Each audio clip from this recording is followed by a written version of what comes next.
We go another live scripted. Oh, let me use my headphone here. I'm coming through two speakers. I mean, two microphones. I'm using the microphone on the built-in webcam, which is very inexpensive and cheap. I'm not going to talk too loud here. Okay, get this. I want to hurry up and get this out of the way. I want to hurry and get this out of the way. It's just unscripted, but I do have a few things that I had in mind I wanted to tell you about this virtual. So reading, practicing is very important. If you're a musician, you got to do something. You can't just say, "Oh, I play the drums."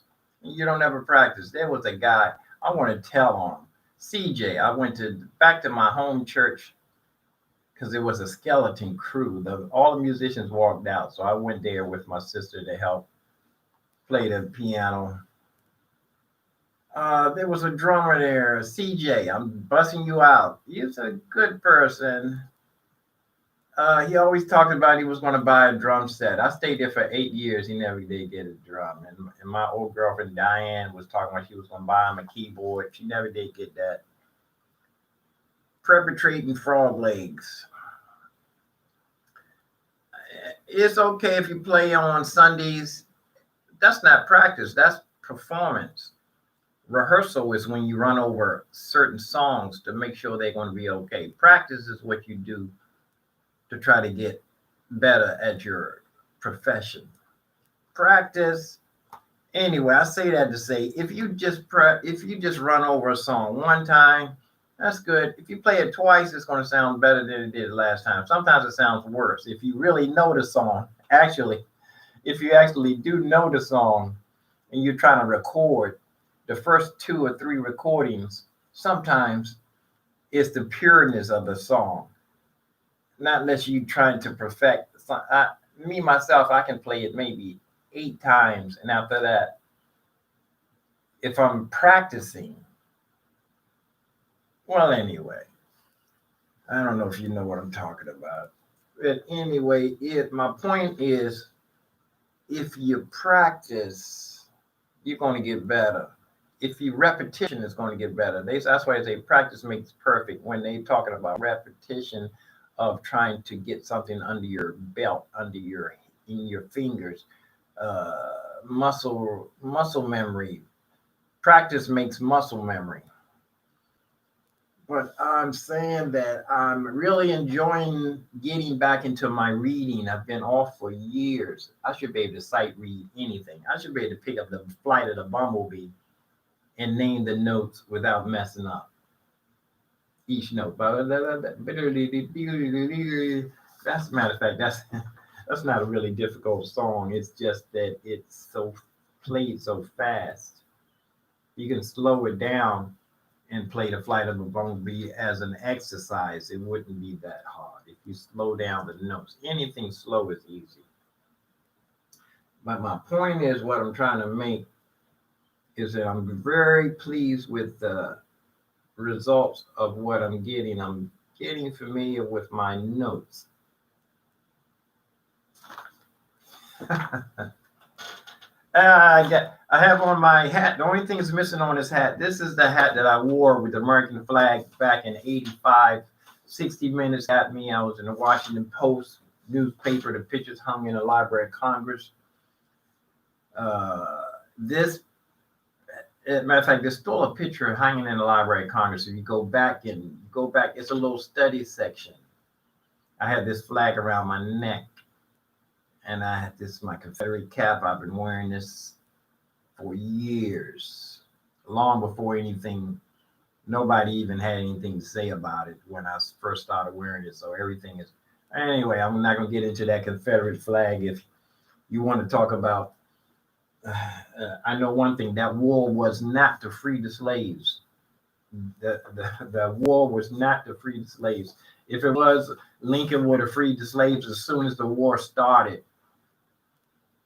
And I wanted to say that Confederate flag doesn't have anything to do with being hating black people or being prejudiced.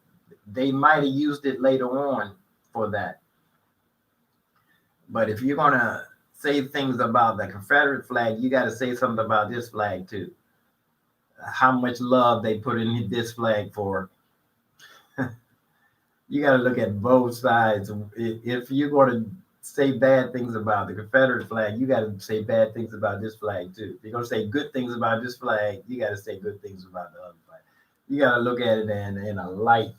Well, how did I get into that? Oh, this my cap. I wore this as I was doing the I was doing the costume actually, and it turned out that I liked as a rebel. I'm a rebel, and that's all there's to it. And I do that song, Free Bird. Those guys been flying the Confederate flag behind that music for years, and nobody had no. Born to Run, they had that Confederate flag. And it's like I said, if you're gonna do the research, you find out that it didn't have anything to do with hate or slavery. Both sides. This is America. You need to do your research. If you're gonna hate on the United States for one flag that lost a war, you need to do some what am I talking about? This is about music. What am I talking about? Anyway, practice makes perfect. Rambling on. I'm gonna try to keep this short here. I'm up to 6 minutes. My sight reading. Like I said, if you're gonna be a musician or try to follow your trade, you gotta break things up in sections. You just can't sit at the piano and play all day long. You can, but nowadays, if you want to go record your music, you got to do some studying at home to get some stuff recorded down. So when you go in the studio, you won't have to pay $1 million. You can have some parts already recorded. I say that to say I need to learning Logic Pro. I've been using Pro Tools for years. That Logic Pro works so good with this Phantom. My new keyboard, Phantom, it works so good. Logic Pro works so good with this. And I need to, time management is what I'm really referring to. I haven't even been recording on this thing.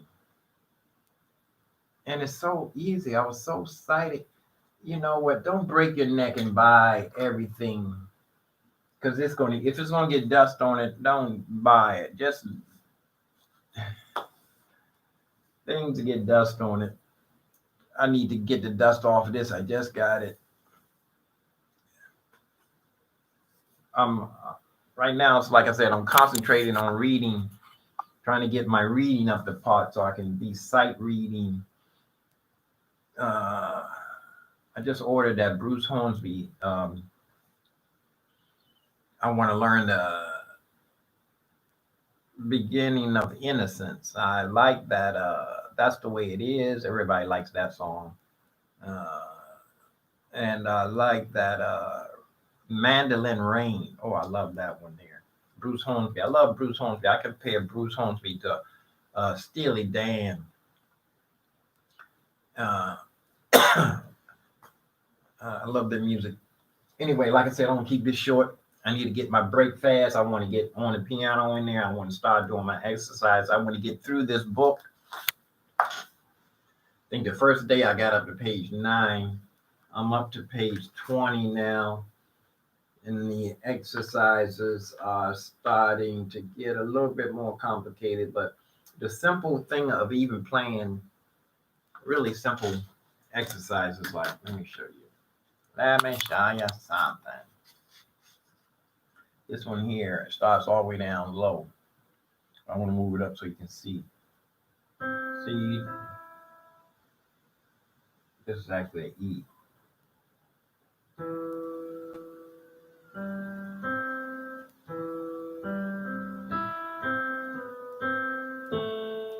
That's the first exercise.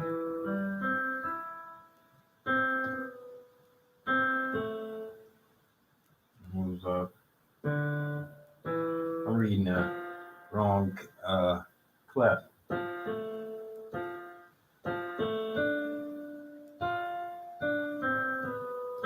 That's right. Like that.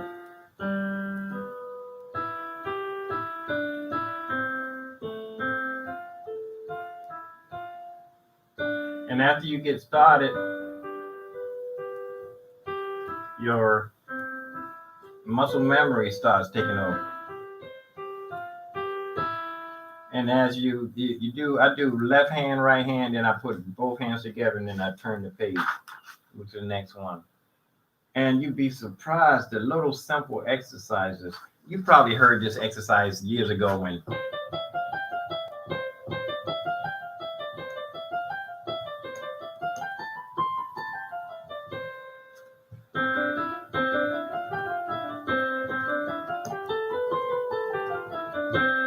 just a basic measure. And these exercises, they break it into sections. They take this really same little C scale and they rearrange it into arpeggios. I think it's arpeggios, patterns. I think arpeggio being it may be French or Italian for patterns, or I don't know, applied patterns. I don't know. Practice, practice, practice. So, oh, you know what? I have the music for. Let me go get it. I have Nutcracker Suite and all that stuff. Oh, I'm trying to stand up with my headphones on. Got my headphones all on. I need a wireless headphone. I don't need a short circuit, anything. Hold on, let me run in the next room and get this music. Here we go. Oh, here we go. This is all I really want. Travinsky, Nutcracker Suite. Dee dee dee dee dee dee dee. Ba ba ba ba ba ba ba. Do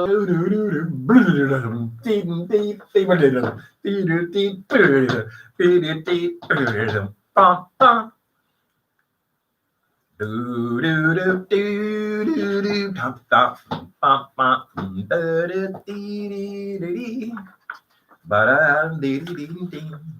you know what? I'm gonna have to learn these songs. But this is I usually use the fake notes for these just to learn the songs and get them out of the way. But the best thing is to do is to read the notes and get exactly what the artist was trying to portray in the music.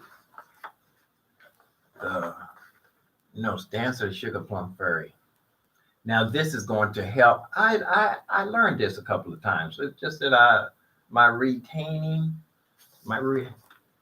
ability to remember songs, it's not that good. Let me see. I put the fake notes up top there, the chord symbols. That's part of laziness, not wanting to go down, and the notes are right there. All you got to do is learn where the lines and spaces where the notes are. You don't have to write anything. You can. Anyway, I'm gonna keep this short. Time management. I need to spend some time on that. I want to spend most of my time on these scales and in my reading. Can you hear me? Can you hear me now? Can you hear me? Anyway, let me hurry up and sign off. 14 minutes. Get ready to go eat this break fast. Like I was saying, the real time management is when you set and do your work and eat at the same time. I always set and eat, and then I go figure out what I'm going to do. But that's like, that could take 40 minutes. I got to eat this, and then I got to eat something solid to go with this. That's time wasted. You can sit there and play and eat some and play and eat some and get more time management, because then stop and do a little exercise. Like I was saying, if you can get your stomach flat when you're sitting at the piano, if you can get your stomach flat, you're going to be able to set up longer at the piano. Same thing, anything was had to do with, they call it a secretary's carpal syndrome. It's comes from slouching and or not holding your wrist properly while you're typing, resting your wrist like this. It's just like playing the piano. Like I said, that was the piano player's disease years ago. Hope I'm not too loud. It was a piano player's disease. And the secretaries try to take it and call it carpal syndrome. I said, time management, try to divide your time up into sections, move around, do your reading, play some songs, different types of music, then try to record something. Try to record. You should you should actually hit the record button every time you set at the piano. Every time you set at your instrument, you should hit record. If you have the luxury of doing it, and it doesn't have to be a perfect, doesn't have to be studio quality. Just something so you can hit the playback button and hear what you just did. If you do have the luxury of recording, hit record every time you set at the instrument. Well, that's it for today. I'm going to get ready to peace out and hair grease. Oh, I got another one for you. I know you're probably going to steal this. Roast beef and hair grease. Roast beef and hair grease. it won't. It'll make sense when I write the song. Peace and hair grease. I'm out. Leave a comment. Leave a comment. I know somebody listens to this stuff. Leave a comment. Leave a comment. Hey, you know what? I haven't constructive criticism. I'm out. Peace and hair grease. Thank you for your support. I did a couple of songs yesterday, Body and Soul, All the Things You Are. And the first song I did yesterday was the Bewitched and Bewildered, was the first song I ever played on the piano and that somebody recognized. And my parents heard me play it. Da da da da da da da da da. As far as I got, they kept playing the same part over there. They said, "Oh, that boy can hear." And it turned out that being able to hear was my downfall as far as taking music lessons, because I didn't want to read the notes. I wanted to try to play it by ear, and it handicapped me. I said, I don't have to learn these notes. I can wing it, not even knowing how to play, not knowing the structure of music, handicapped me. Once you learn the structure of music, then you're not playing by ear. You're adding up you already know all the patterns and the structures and everything. And it makes sense when you hear a song, you already have the pattern in your head. It's not playing by ear. Because Beethoven, when he went deaf, he was still making up songs, writing songs off the top of his head. That's not playing by ear. He was deaf. He played by memory. It is a way how to play by ear, even if you're an established musician who can read and write music and know your theory. You can actually throw that away and sit at the piano and try to find a song.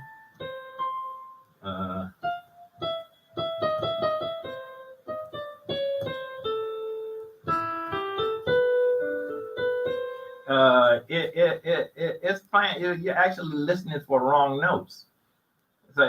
So even if you read music and you don't know what the song is, and you're trying to guess your way through the song, if you're not deaf, you're playing by ear. But it is a difference to we're using your musical theory and throw away everything else, and you know what a perfect fifth is. You know what, if you know Diodal, da da da, and if you know that's fifths already, da da, you don't have to try to find the sixth and guess a third. No, it's a fifth. You already know in your head that you know what a fifth sounds like. That's not playing by ear.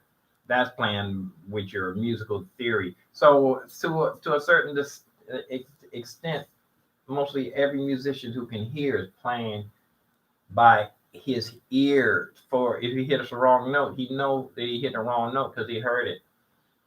So, but I used to thought it was a put down when somebody walked up to me and the first thing they said is, "Did you teach yourself, or are you playing by ear?" It's not. What's the compliment is, "Where did you study?" I do get a small percentage of people that walk up and say, "Oh, where did you study?"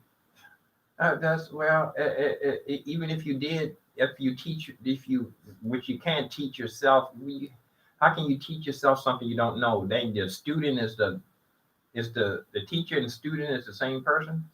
Who's going to be teaching who? Ah, rambling on, rambling man. It's almost over 20 minutes again. I'm going to sign off. I hope some of this stuff makes sense. If you're a musician, it should make sense. And you don't even have to be a musician. If you're into uh, philosophy, adding things up, let me go. Got to get to work. I hope you're going to get to work too. Leave a comment. Peace out. Roast beef and hair grease.